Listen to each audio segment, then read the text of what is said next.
It is Grief Awareness Month, and I want to talk about a grief that has just lingered in my life for the last few years and is something that I still navigate to this day. Grief is something that we are just going to experience as human beings, whether it's the grief of the loss of a job, a friendship, moving to a new city. That I want to talk about is the grief of my engagement ending, and it's something that still sits with me and still comes up in moments of my life, and I get a lot of questions around it because I think there's a lot of shame associated with this type of grief of this person has treated you really poorly and the relationship is over, like just move on. And while I have moved on, I've gone to therapy, I've dated other people, and I'm so grateful that that relationship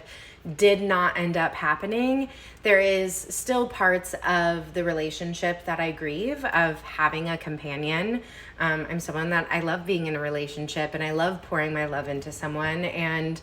the thought of me being a wife and potentially a mother when we had gotten engaged was something that I was really looking forward to. And there's a part of me that still very much grieves that opportunity that was missed, and the grief of knowing that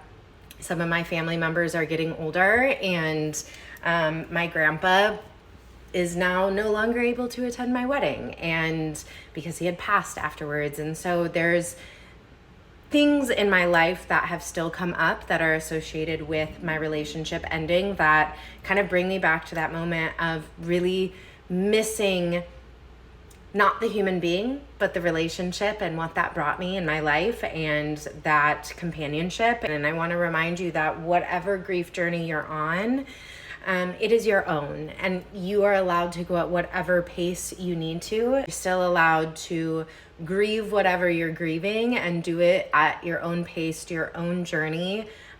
Grief is a really interesting emotion that comes in waves, and I just want to remind you to hold so much space for yourself in whatever grief journey that you're in, and just know that you're allowed to feel however you're feeling at whatever pace works best for you.